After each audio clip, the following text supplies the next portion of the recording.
Hola a todos, un gusto tenerlos por acá. Hoy quiero llevarlos a un rincón del Perú donde el río fluye con una presencia totalmente viva, inmensa, que arrastra historias, dolores y silencios. Aquí nos vamos a sumergir en una novela que, más que contarnos una historia, nos va a hacer sentir el pulso de una tierra que respira desde lo profundo. Así es, les hablo de la obra La Serpiente de Oro, la primera gran novela de Ciro Alegría, un autor que no escribió para entretener, sino para poder denunciar en sí, para de esta forma rescatar y dar voz a los olvidados. Es por ello que Ciro Alegría nació en medio de montañas y quebradas, y quizá por eso aprendió a mirar el mundo desde abajo, desde donde la gente lucha cada día para poder sobrevivir. En la novela La Serpiente de Oro, esa mirada se convierte en un río que arrastra personajes marcados por la vida tan trágica, por la injusticia y también por la belleza. Y lo que hace única esta novela no es solo su historia, sino la manera en qué forma está contada. Con respeto, con ternura, con rabia, con ira contenida. Es por ello que Alegría, bueno, Ciro Alegría, no la felicidad ni alegría, Ciro Alegría no romantiza la pobreza, la muestra tal cual, pero también rescata la fuerza de la comunidad, la sabiduría pero ¿de quiénes? De los antiguos, el poder del amor y el riesgo de cruzar el río antes de tiempo. Así que vamos a sumergirnos ahorita en este viaje tan importante que es decir Alegría, un viaje totalmente hablando de los ríos, hablando de las culturas, de las ideologías, de los personajes. Entonces, ahora vamos a escuchar el rumor del Marañón y a descubrir por qué a veces el oro no brilla, pero sí en realidad duele. Bien, ahora, Ciro Alegría. Ciro Alegría fue uno de los escritores peruanos más importantes del siglo XX y una figura importante del llamado indigenismo. Bien, ahora, nació en 1909 en Huamachuco, en la Sierra Norte del Perú, una tierra totalmente marcada por los contrastes del paisaje andino y por la realidad de los pueblos originarios que allí vivían. Pueblos originarios que vivió desde joven, ¿no? Nuestro gran escritor Ciro Alegría, lo cual fue profundamente sensible ante tales injusticias que afectaban las comunidades indígenas, y por eso su obra no solo busca contar una historia, sino que busca darle voz a quienes históricamente fueron silenciados. Y a través de sus novelas, Alegría retrató con maestría el sufrimiento, la dignidad y también la sabiduría de los pueblos andinos, lo que muestra una cultura que lucha también por parte de su esencia del alma peruana. Entonces, obras como El mundo es ancho y ajeno, La serpiente de oro, no son simples ficciones, son ventanas abiertas a una realidad que muchas veces se ignora o se oculta. En ellas, Alegría logra algo muy valioso. ¿Y cuál es?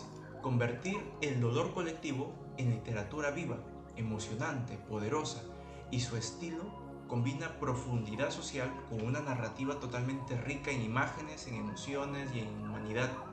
Y gracias a ello, el Perú rural, con sus paisajes imponentes y sus habitantes resistentes, quedó grabado en la memoria literaria del continente. Así es como Ciro Alegría no solo escribió sobre el Perú profundo, sino que lo defendió, lo dignificó y lo inmortalizó. Ahora pasamos a la narración. Dicen que los ríos guardan historias, secretos profundos como sus aguas, y el libro La serpiente de oro no es la excepción. Desde el título ya nos transporta a un escenario totalmente poderoso, el río Marañón, que visto desde las alturas serpentea como una criatura viva y en cuyas aguas alguna vez se pudo lavar oro. Por eso de ahí viene el nombre. Y esa combinación tan simbólica de serpiente y oro es la unión del significado de la obra. Pero más allá de esa imagen, este relato nos abre las puertas a un mundo donde los personajes no giran en torno a un solo protagonista, sino que cada uno va aportando su historia, su voz y a la vez sus vivencias. Ahora, ¿cómo comienza? Todo comienza con la llegada de un forastero a la casa de don Matías. Este personaje extraño, un ingeniero barbón y de barba pelirroja, no pasa desapercibido para los del pueblo, ya que su presencia marca el inicio de una serie de acontecimientos que entrelazan a varias personas, especialmente a los hijos de don Matías, Arturo y su hermano, a quienes en ese momento no vemos porque han salido a comprar una balsa. Aquí es donde Arturo está casado con Lucinda, con quien tiene un hijo pequeño llamado Adán. Aunque vive todavía en casa de sus padres, su historia con Lucinda es una de las más entrañables y agitadas del libro. Ahora, el relato nos lleva atrás en el tiempo, cuando Arturo conoció a Lucinda en un pueblo vecino durante unas festividades. Ella, considerada por todos como una joven muy hermosa, muy esbelta, destacaba no solo por su belleza, sino también por unos llamativos ojos verdes que generaban rumores. Algunos comentaban que su madre había tenido un romance con un minero extranjero y que por eso Lucinda tenía esa mirada tan peculiar y tan profunda. Además, nunca llegó a llamar padre a su padrastro, lo que aviva aún más las habladurías del pueblo. Y durante esas fiestas, Arturo se reencuentra con Lucinda y queda impactado por lo mucho que ha cambiado en solo 2 años. Se lo comenta a su hermano y poco después la invita a bailar. Aunque al principio ella se niega argumentando que su madre no se lo permitiría. Es aquí como Arturo logra convencer a la señora con la promesa de que volverán a dormir en casa de una familiar. Así los vemos a ambos bailando, conversando, coqueteando y aquí la atracción es evidente. Arturo, sin rodeos, le propone a Lucinda irse con él a su pueblo. Ella, sin embargo, le dice que no puede simplemente huir. Su madre querría que se casaran antes, que huyan, pues no, pues lógico, está en su razón. Arturo no duda en responder que está dispuesto a hacer lo que sea de forma inmediata. Y es aquí como en medio de este idilio aparece la Guardia Civil. Primero le piden a Arturo su libreta militar, tal vez buscando excusas para acercarse a Lucinda, de quien todos hablaban por su belleza. Arturo, preparado, muestra sus papeles, pero los guardias no se rinden y más tarde le piden que les deje bailar con su pareja. Arturo se niega tajantemente, afirmando que al día siguiente ella será su esposa. La tensión sube y aquí las palabras se toman más agresivas y de esta forma todo deriva a una pelea. Los policías sacan sus espadines, pero la gente del pueblo aquí también apoya a Arturo porque justamente no es justo. Y en medio del caos, Lucinda se escapa junto con el hermano menor de Arturo. Mientras tanto, él enfrenta a la policía y logra zafarse de ellos. Ya luego de la pelea, Arturo y Lucinda deciden escapar. Él se dirige a la casa de ella, le explica la situación a su madre y se despide. Mientras se alejan a caballo, la madre de Lucinda comprende lo que ha pasado. Desde una esquina, ve cómo su hija es alzada a un caballo por uno de los muchachos. Aquí Lucinda llora, pero no se detiene. Sabe que la policía lo está buscando y que detenerse podría significar pues ya el fin. Y Arturo, por su parte, suelta a los caballos de los guardias para ganar algo de ventaja, o sea, algo de tiempo. Juntos cabalgan hasta la orilla más o menos del Marañón. El río, profundo, caudaloso, imponente, es un obstáculo. Se vuelve un obstáculo difícil para poder cruzar y por ello necesitan una balsa. Cuando por fin aquí encuentran pues la forma de cruzar y le piden pues si llegan los guardias diga que no vio nada aquí el personaje. Al llegar a casa, Arturo presenta a Lucinda a sus padres. La madre de Arturo la recibe con calidez y emoción y aquí pronto se casan y tienen a su hijo Adam. Aunque las cosas no fueron tan fáciles como parecen porque fueron perseguidos, la policía siguió motivada a buscarlos por un buen tiempo, con una obsesión casi enfermiza por Lucinda. Y aquí la pareja solo pudo vivir en paz cuando cambiaron al comisario de la zona. Años después, Arturo y su hermano viajan nuevamente para comprar justamente una balsa. Y acá estamos en una época en la que el río puede estar muy crecido o muy bajo, y eso cambia completamente las condiciones para poder cruzarlo. Existe un tramo del río llamado la escalera, entonces donde se alinean unas rocas que hacen que cruzar se vuelva ya arriesgado si el nivel del agua no es el adecuado, obviamente. Y en esa ocasión justamente Arturo siente una corazonada, un presentimiento, intuye que algo no anda bien. Su hermano, sin embargo, está apurado por volver motivado por su deseo de ver a Florinda, una joven, con quien mantiene una relación de romance. Y aquí Arturo propone acampar y cruzar al día siguiente con mejor luz y mejores condiciones, pero su hermano aquí lo tilda de cobarde y lo presiona a continuar. Finalmente, aquí Arturo cede y se lanzan a la aventura. Y en medio del cruce, la balsa se queda atorada entre las piedras por ser muy apresurados. Ya no hay vuelta atrás. Tienen que esperar pues a que suba justamente la corriente, pero el problema es que no hay comida, no hay agua, y la tensión aquí ya comienza a crecer. Desesperado, el hermano de Arturo decide lanzarse al agua e intentar alcanzar un peñasco para luego buscar ayuda. Aunque Arturo intenta detenerlo, él no escucha. Se lanza, logra aferrarse a una roca, pero la corriente termina arrastrándolo. Así, Arturo presencia la muerte de su hermano sin poder hacer nada. Y aquí vemos la consecuencia por no ser pacientes. Más adelante, exhausto y sin fuerzas, Arturo es rescatado por un poblador que lo encuentra a la deriva. Don Matías, su padre, ya presagiaba algo. Aquí había sentido una corazonada, una inquietud más que todo inexplicable, algo inefable sobre sus hijos y el río. Cuando por fin rescatan a Arturo, este confirma lo que todos temían. Su hermano había muerto, justamente porque no se pudo agarrar muy bien de la roca y pues se lo llevó a la corriente. Y aquí el tiempo sigue su curso. El ingeniero, aquel forastero que llegó al inicio, decide montar una empresa de lavado de oro en la zona. Le pone por nombre la Serpiente de Oro. Y es aquí como, conforme al nombre, en honor al río, bueno, la Serpiente de Oro porque ya lo dije desde un principio que ahí lavaban oro y por eso se llama la Serpiente de Oro, y porque también el río tiene forma de serpiente. Bueno, sin embargo, mientras explora el terreno, es mordido en el cuello por una serpiente de color dorado. Esa mordida resulta mortal. Así, su historia también termina en tragedia. Florinda, la joven por quien el hermano de Arturo arriesgó su vida, queda pues afectada por la noticia, aunque más adelante vuelve a cantar y en cierto modo logra reconstruir su vida. La pérdida la marca prácticamente de una forma muy sensible, muy profunda. Y La Serpiente de Oro es una obra que aquí no solo se enfoca en un personaje, más bien recoge diferentes voces, sueños, sufrimientos, sentimientos, inquietudes, esperanzas de toda una comunidad. Una comunidad que bueno, vive a la orilla del río Marañón, que sobrevive, ama, sueña y lucha, en palabras de los propios cholos del Marañón.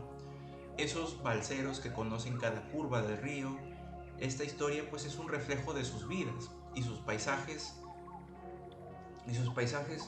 junto con sus tragedias, ¿no? Porque muere también el hermano menor de Arturo.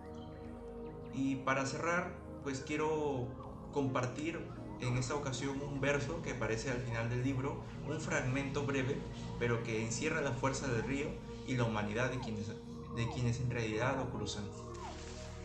Río Marañón, déjame pasar. Eres duro y fuerte, no tienes perdón. Río Marañón, tengo que pasar. Tú tienes tus aguas, yo mi corazón. Justamente esta frase encaja perfectamente en lo que viene a ser el río Marañón. Da alusión a su corriente tan fuerte, sus golpes, justamente cuando se llevó a su hermano también menor de Arturo, lo llevó, lo arrastró, lo mató, porque la corriente fue muy fuerte. Y nos narra, ¿no?, cómo el río es presente, es un personaje presente en cada acontecimiento que ocurre en estos personajes. donde fue rescatado, donde fueron a escapar, donde pudieron huir de los policías. O sea, todo se encaja dentro de este río. Y ahora, ¿cuál será el mensaje? El mensaje es que La Serpiente de Oro no es simplemente una novela sobre amores, tragedias y aventuras. Eso es lo superficial, porque obviamente toda novela tiene eso. Entonces es por encima de todo una representación profunda del vínculo entre el ser humano y la naturaleza, cómo ambos viven diferentes situaciones. Entonces aquí es una representación profunda del vínculo del ser humano junto a la naturaleza, de la lucha constante por la supervivencia, del poder de los sueños y de las consecuencias que conllevan nuestras decisiones.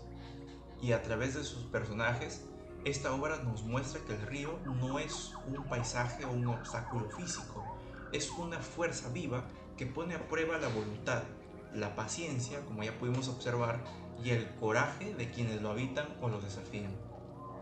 De este modo, el río Marañón simboliza la vida misma, impredecible, arriesgada, a veces puede ser generosa, como pudieron escapar de los policías, pero como ya vimos que también se llevaron al hermano menor de Arturo, pues no podemos decir que es tan generosa del todo, simplemente que es generosa acorde también a su temporada, porque así se narra en la obra. Otras veces también, aparte de ser generoso, es cruel. Y así, como los personajes deben decidir si cruzarlo o esperar en la vida real, también enfrentamos decisiones difíciles. Casi similar al río Marañón, pero ya contextualizándolo, ¿no? Momentos de incertidumbre en los que hay que actuar con sabiduría, valentía o incluso con sacrificio o paciencia. Y en esa línea, lo que Arturo y su hermano enfrentan en la escalera, entre comillas, del río, se convierte en una metáfora poderosa, por así decirlo, porque es sobre cómo la impaciencia y la presión social puede empujar a actuar sin medir el peligro, sin medir las consecuencias de sí. Entonces, del mismo modo, en la realidad muchas veces tomamos decisiones apresuradas por demostrar algo, por encajar, por cumplir expectativas, y eso puede costarnos muy caro. Como ya pudimos ver, hasta nos puede costar la vida. Y ahora, además, el libro nos habla de las injusticias, del abuso de poder, representando por la Guardia Civil que se habían obsesionado con la chica de los ojos verdes, por ser tan hermosa, tan esbelta, tan guapa, y de cómo en muchas comunidades del Perú profundo la belleza de una mujer o la libertad de un hombre pueden ser motivo de persecución, porque ya vimos también la obsesión de los policías que lo buscaron por un buen tiempo, pero gracias a que fue cambiado el sargento, pudieron vivir ya más tranquilos sin estar pues escondiéndose de los policías obsesionados, sin esta persecución. Y esto sigue teniendo eco en nuestra sociedad actual, donde aún persisten desigualdades, violencia de género y formas de poder arbitrarias que atropellan la dignidad humana. Ya por otro lado, el personaje del ingeniero refleja otra gran verdad, la ambición humana frente a la naturaleza. Él llega con sueños de riqueza, con fundar una empresa para extraer oro del río, pero termina pues al final perdiendo la vida a causa de una serpiente amarilla, que ahí se describe una serpiente dorada. Esta imagen tan simbólica nos recuerda que cuando el hombre se impone sobre la naturaleza con soberbia y sin respeto, porque viene a imponer sus cosas, sus creencias, sus ideas, para extraer y explotar y ser beneficioso para sí mismo, más no para la naturaleza, pues la naturaleza puede cobrar venganza. En tiempos actuales, donde la explotación de recursos naturales sigue en aumento, este mensaje cobra una relevancia totalmente contundente. Y así, La Serpiente de Oro no es solo un retrato de personajes andinos o una historia de ficción situada pues a la orilla del río Marañón. No, es un espejo que refleja muchas de las tensiones que aún vivimos, entre progreso y tradición, entre deseo y a la vez prudencia, entre justicia y a la vez de abuso. Y aquí es un llamado a comprender que la naturaleza, el amor, la familia y la comunidad son pilares que no pueden tomarse a la ligera. Es por ello que esta obra sigue tan vigente hasta el día de hoy, porque al igual que el río fluye entre nosotros, es lo mismo cómo nosotros en las decisiones que tomamos influye en el transcurso de nuestras consecuencias. Y es bueno preguntarse, ¿no? ¿Hasta dónde somos capaces de llegar por amor? Esa es una. Por ejemplo, recordemos el escape que tuvo el personaje con su esposa. ¿Qué riesgos estamos dispuestos a correr por un sueño? Por ejemplo, del minero, cuando su sueño era poner ahí una mina y extraer todo el oro del río y poder ser rico y todo, y al final muere. ¿Y qué tanto escuchamos las advertencias de que sea demasiado tarde? Por ejemplo, del hermano impaciente. No tenía que ser impaciente, tenía que esperar y buscar ayuda, pero su ansiedad, su desesperación fue motivo para que se lance a la roca y pues no pudo sujetarse bien. Y así, con estas preguntas cerramos la narración del mundo de Ciro Alegría. Y con esto me despido y nos vemos hasta la próxima.